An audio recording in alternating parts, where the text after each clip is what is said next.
What's up समाचारियंस, welcome back to Samachar 2.0। This is your host Devesh Singh. आप सभी को मेरा नमस्कार। आज आपसे बात करेंगे कि कैसे मुंबई एयरपोर्ट पर एक प्लेन ने लैंडिंग की लेकिन बिना लैंडिंग गियर के, जी हाँ, बिना पहियों के इमरजेंसी लैंडिंग करनी पड़ी। वहीं दूसरी तरफ इस बारे में भी बात करेंगे कि कैसे मुंबई के हॉस्पिटल्स में बेचारे पेशेंट्स का सामान और पैसा सब चोरी कर लिया जा रहा है हॉस्पिटल के स्टाफ के द्वारा। इसी के साथ आज की वीडियो की शुरुआत करते हैं। मैं आपको बताता हूं कि मुंबई एयरपोर्ट पे कैसे एक प्लेन ने लैंड किया बिना पहियों के। ये जो प्लेन है एक छोटा सा प्लेन है, इसके अंदर एक पेशेंट मौजूद था और 4 और लोग, जिसके बाद नागपुर से इस प्लेन ने उड़ान भरी, लेकिन उड़ान भरते ही इसका एक पहिया जो था वो टूट गया, जिसके बाद इन्होंने नागपुर एयरपोर्ट पर लैंडिंग नहीं करी। ये उन्होंने डिसाइड किया कि इस प्लेन को मुंबई एयरपोर्ट पर ही लैंड करेंगे। उन्होंने एयरपोर्ट अथॉरिटी से बात किया। मुंबई एयरपोर्ट ने पूरे एयरपोर्ट को खाली कर दिया इसकी इमरजेंसी लैंडिंग के लिए। पूरे इमरजेंसी सुविधाएं वहां पर बुलाई, जिसके बाद ब्रेव पायलट्स ने बिना एक टायर के प्लेन की डमी लैंडिंग कराई। बिल्कुल सक्सेसफुली प्लेन पे मौजूद किसी को भी कोई भी चोट नहीं आई।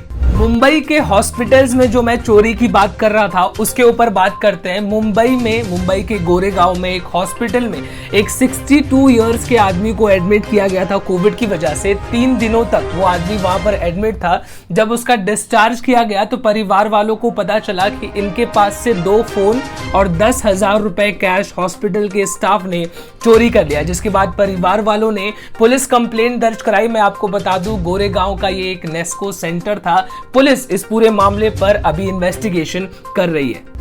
गर्मी से लोगों का हाल बेहाल हो रखा है। सब यही उम्मीद कर रहे हैं कि जल्द से जल्द ये महीना खत्म हो जाए, जून का महीना शुरू हो और बारिश की कुछ उम्मीद नजर आए। आपकी उम्मीद को एक पॉजिटिव साइन दे दी है मिनिस्ट्री ऑफ अर्थ साइंस ने। उनका कहना है, उनके फोरकास्ट के हिसाब से, कि 1 जून से केरला में सबसे पहली बारिश होगी। उसके बाद पूरे देश में बारिश होना शुरू हो जाएगी, यानी कि इंडिया में 1 तारीख को 1 जून को बारिश होना शुरू हो जाएगा। लेकिन देखने वाली बात ये होगी कि ये एक फोरकास्ट है, कितना सही होता है कितना गलत होता है देखने वाली बात होगी। बारिश शुरू हो जाएगी तो काफी ज्यादा सबको राहत मिलेगी। इतनी गर्मी में हमको भी शूट नहीं करना पड़ेगा।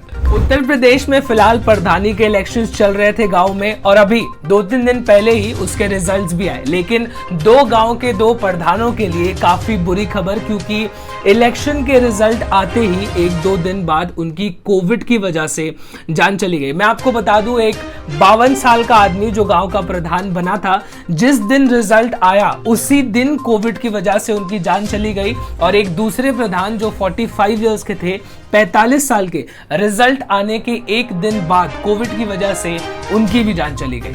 कोविड की वजह से अपने जान खोने वाले प्रधानों के बारे में आपसे बात कर ली। अब पूरे देश के बारे में बात करते हैं। मैं आपको बता दूं, हिंदुस्तान में फिलहाल हर 1 घंटे में 150 लोग कोविड की वजह से अपनी जान खो रहे हैं। जी हाँ, कल की बात बता रहा हूं आपको। 4,14,000 नए कोविड के केसेस हमने दर्ज किए और एक दिन में 3,927 लोगों की कोविड की वजह से जान गई। इसका मतलब ये होता है कि हर घंटे लगभग ऑन एन एवरेज 150 लोग हर घंटे अपनी जान कोविड की वजह से खो रहे हैं। पिछले 10 दिनों से लगातार भारत में 3,000 से ज्यादा लोग हर दिन मर रहे हैं। और मैं आपको बता दूं, दुनिया में किसी भी और देश में इतनी ज्यादा मौतें नहीं हो रही है।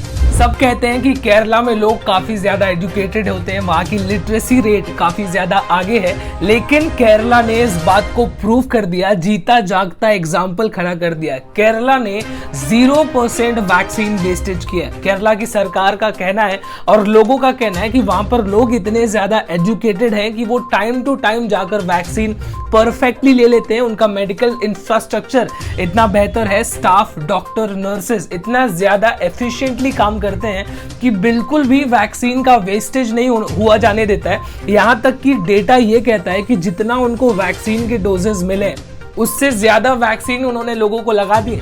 डेटा में आपको बताऊं तो 73,38,806 वैक्सीन उनको मिले हैं और उन्होंने वैक्सीन कितनी लगाई है?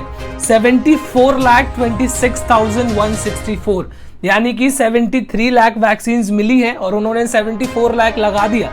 कैसे? उन्होंने जो वैक्सीन लगाई जाती है तो उसमें थोड़ा सा वैक्सीन बच जाता है, तो उन्होंने उस वैक्सीन का भी इस्तेमाल करके लोगों को वैक्सीनेट किया है। तो वेस्टेज की तो बात जाने ही दीजिए, जो वैक्सीन बच जाती है केरला उसका भी इस्तेमाल करके लोगों को वैक्सीनेट कर रहा है। मैं आपको कर्नाटका का एक इंसिडेंट बताता हूँ, काफी दिल तोड़ देने वाला ये इंसिडेंट है, जहां पर एक महिला अपने पति को हॉस्पिटल में बेड दिलाने की कोशिश करती हैं। वो कोविड पॉजिटिव रहते हैं और काफी ज्यादा सीरियस। 10 हॉस्पिटलों में ये महिला अभी तक जा चुकी होती है, लेकिन कहीं पर भी एडमिशन नहीं मिलता। सब ने इनको वापस भेज दिया रहता है, जिसके बाद मजबूरी में ये महिला कर्नाटका चीफ मिनिस्टर के घर के बाहर पहुंच जाती है। वहां पर वो रोती है, गिड़गिड़ाती है और हॉस्पिटल में एडमिशन दिलाने के लिए रिक्वेस्ट करती है। पुलिस वाले उनको बाहर ही रोक देते हैं। ये कहते हैं कि चीफ मिनिस्टर से मिलने के लिए अपॉइंटमेंट की जरूरत है। वो कहती है कि मेरे पति को बचाने के लिए किसी ने भी, ना ही सरकार ने 1 रुपए भी दिए, लेकिन कम से कम आईसीयू में एक बेड तो दिला दो।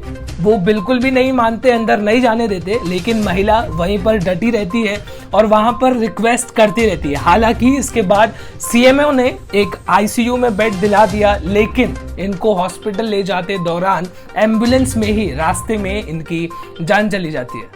अगली मैं आपको एक वीडियो दिखाने वाला हूं, जहां पर यूनियन मिनिस्टर वेस्ट बंगाल के एक गांव में पहुंचते हैं। पंचकुटी यूनियन मिनिस्टर मुरलीधरन, लेकिन गांव पहुंचते ही गांव के जो स्थानीय लोग थे उन्होंने लाठी, डंडे, बम्बू, जो भी उनके पास सामान था उससे उनके ऊपर हमला करना शुरू कर दिया। उनकी गाड़ी के ऊपर हमला किया, लेकिन किसी तरीके से उनके सिक्योरिटी ने उनको वहां से बाहर निकाला। सोशल मीडिया पर लोगों का कहना है कि ये टीएमसी के गुंडे थे, लेकिन ये टीएमसी के गुंडे नहीं थे, बल्कि उस गांव के लोग थे। हाँ, ये हो सकता है कि वो उनसे नाराज थे, जिसकी वजह से उनके ऊपर हमला किया गया। इस वीडियो पर एक नजर डालिए।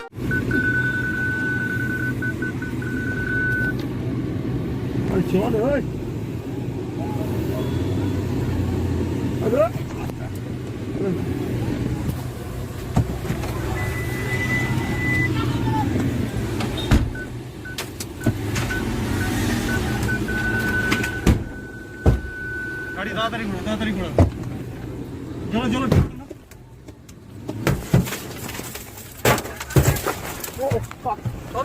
चलो चलो चलो वेस्ट बंगाल में ममता बनर्जी फिलहाल सेंटर से काफी ज्यादा नाराज नजर आ रही हैं। उनका कहना है कि सेंटर जो है वो मान ले कि वो हार गई है, लोगों का मैंडेट मंजूर कर ले और हमको कोविड के ऊपर प्लीज काम करने दिया जाए, क्योंकि सेंटर से कई सारे ऑफिसर्स वेस्ट बंगाल पहुंच रहे हैं इस सारे मामले वायलेंस को इन्वेस्टिगेट करने, जिसकी वजह से ममता बनर्जी थोड़ा सा इरिटेट हो रही है। उनको ये सारी चीजें अच्छी नहीं लग रही है, जिसके ऊपर जिसका जवाब देते हुए ममता बनर्जी ने कह दिया है कि क्या सेंटर जब हाथरस गैंग रेप हुआ था तब उसने उस मामले में इतना ज्यादा इंटरेस्ट लिया था जितना वो बंगाल में ले रहे हैं, या दिल्ली या उत्तर प्रदेश में जब भी दंगे हुए थे तो क्या सेंटर ने उसके ऊपर इतना इंटरेस्ट लिया था जितना वो वेस्ट बंगाल में ले रहे हैं। वेस्ट बंगाल में आज ऑफिसर्स आ रहे हैं। ये ऑफिसर्स क्या तब आए थे ये पूछने कि बंगाल में क्या वैक्सीन और ऑक्सीजन की कमी है? कभी तो उन्होंने ऐसा नहीं पूछा।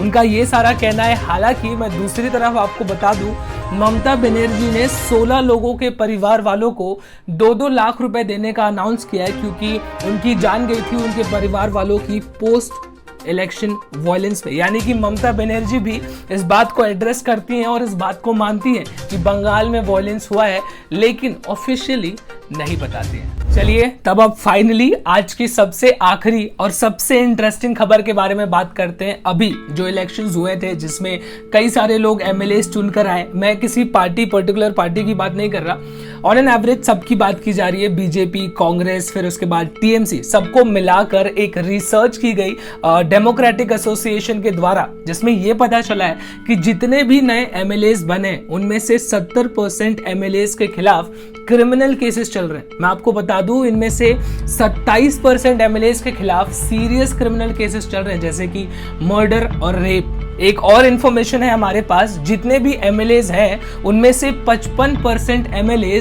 करोड़पति हैं। ऑन एन एवरेज इनके पास 3-3.5 करोड़ रुपए के असेट्स हैं ऑन पेपर। तो ऑफ पेपर क्या क्या होगा क्या पता।